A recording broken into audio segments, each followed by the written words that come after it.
السلام عليكم ورحمة الله تعالى وبركاته. سنتكلم اليوم على وصفة سهلة وسريعة تتمثل في اللفت لعلاج الكحة والسعال.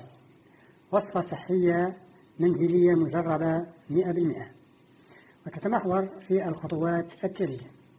أولا، نغسل حبة اللفت جيدا، ننزع الغطاء ونفرغها من اللب كليا.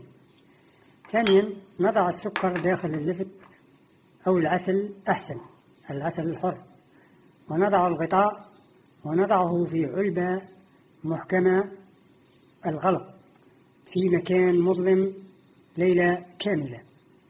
ثالثا، في الصباح الباكر نجد السكر أو العسل تفاعل مع اللفت وأصبح سائل، تؤخذ ملعقة على الريق صباحا وأخرى ليلا قبل النوم، وإذا نفذت الكمية السائل نضيف السكر أو العسل هكذا حتى تذبل حبة اللفت ونرميها بالشفاء إن شاء الله.